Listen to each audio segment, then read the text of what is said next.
السلام علیکم ورحمۃ اللہ وبرکاتہ۔ الحمدللہ رب العالمین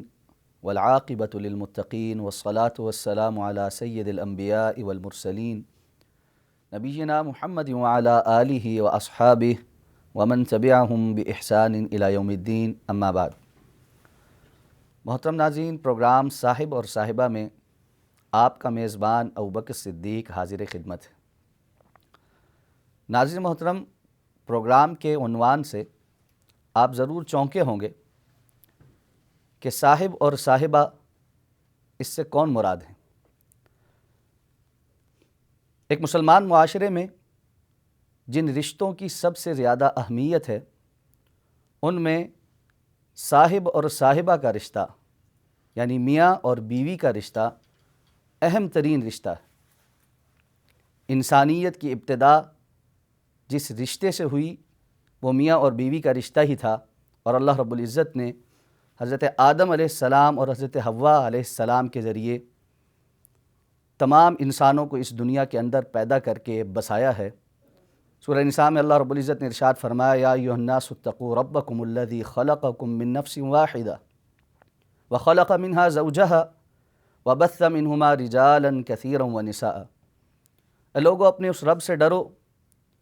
جس نے تمہیں ایک جان آدم علیہ السلام سے پیدا کیا اور ان سے پھر ان کی زوجہ محترمہ حضرت حوا کو پیدا کیا، اور پھر ان دونوں سے آگے بہت سے مردوں اور عورتوں کو اس زمین کے اندر آباد کیا۔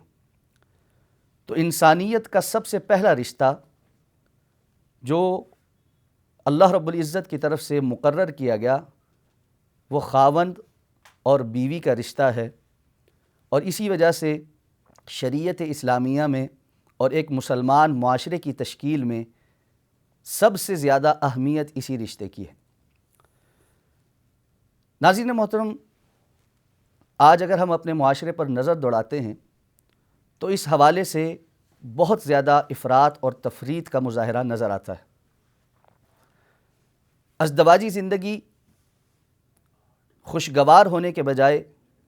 ایک وبال نظر آتی ہے، اور اس کے مسائل اور پریشانیوں کی وجہ سے نسل نو اس رشتے میں بندھنے کے لیے متردد ہونی شروع ہو گئی۔ دنیا کے بہت سے ترقی یافتہ ممالک اس رشتے کو پس پش ڈال چکے، اور فیملی یا ایک گھرانہ اس کی اہمیت کو دنیا آہستہ آہستہ پس پش ڈال کر بھلانا چاہتی ہے، جبکہ اس کے مقابلے میں شریعت اسلامیہ نے اہل ایمان کو جو تعلیمات دی ہیں وہ بڑی واضح ہیں، اور ایک مسلمان معاشرے کا اس رشتے کے علاوہ کوئی اور وجود نہیں۔ اس لیے اس پروگرام میں ہم آپ کے سامنے ازدواجی زندگی سے متعلق شریعت اسلامیہ کے احکام و مسائل، نکاح اور اس سے متعلقہ مسائل، اور ایک خوشگوار ازدواجی زندگی گزارنے کے لیے وہ کون سے سنہرے اصول ہیں جو اللہ اور اللہ کے رسول صلی اللہ علیہ وسلم نے بتائے ہیں کہ جن کو اختیار کر کے ہماری زندگیاں امن اور خوشیوں کا گہوارہ بن سکتی ہیں۔ اس پروگرام میں انشاءاللہ تفصیل کے ساتھ آپ کے ساتھ ان موضوعات پر بات چیت ہوگی۔ تو پروگرام صاحب اور صاحبہ معاشرے کے ہر فرد کے لیے ہے جو اس رشتے میں بندھ چکے، طویل زندگی گزار چکے، ایک دوسرے کے ساتھ رہ رہے ہیں۔ یہ پروگرام ان نوجوان اور نو بیاہتہ جوڑوں کے لیے بھی ہے جو ابھی اس رشتے میں بندھے ہیں اور ابھی انہوں نے بہت سے زندگی کے تجربوں سے گزرنا ہے۔ یہ پروگرام ان بچے اور بچیوں کے لیے بھی ہے جنہوں نے آئندہ کچھ سالوں میں ان رشتوں کو استوار کرنا ہے، اور یہ پروگرام ہر اس شخص کے لیے ہے جو اس رشتے کی کڑواہٹ کو اپنی زندگی میں محسوس کر کے اس رشتے سے جان چھڑا چکا، لیکن اس کے باوجود اپنی زندگی میں ایک خلا محسوس کرتا ہے۔ ناظرین محترم، اس دعا کے ساتھ کہ اللہ تعالی ہماری اس کوشش اور کاوش سے لوگوں کی زندگیوں کے اندر خوشیاں اور مسرتیں پیدا کر دے،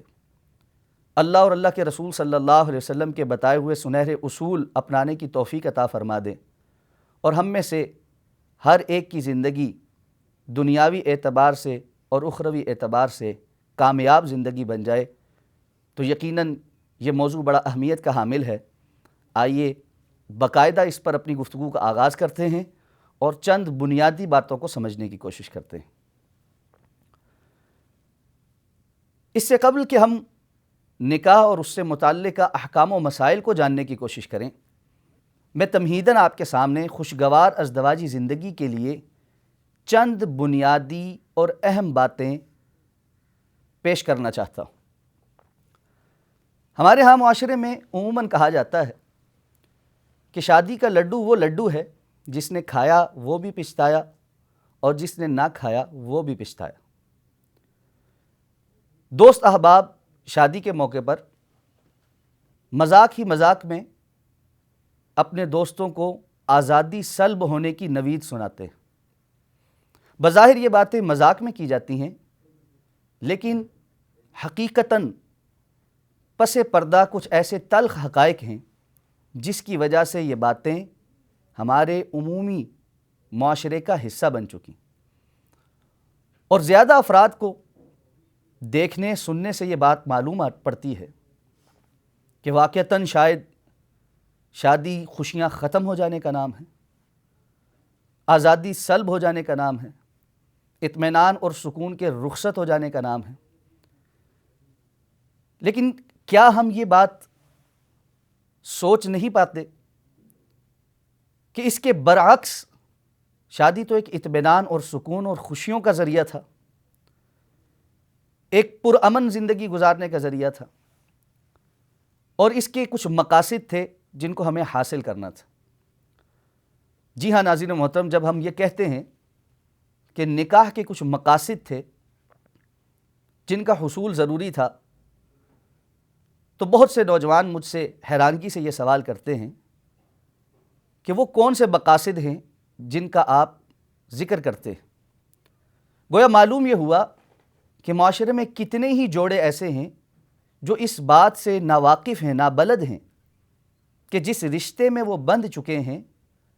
اللہ اور اللہ کے رسول صلی اللہ علیہ وسلم نے ان کے مقاصد کا تعین بھی کیا ہے۔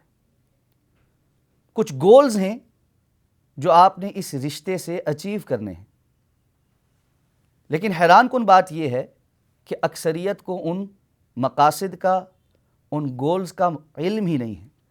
تو جب تک آپ کو کسی چیز کا علم نہ ہو، اس کے حصول کے ذرائع اور اس میں ناکامی کے اسباب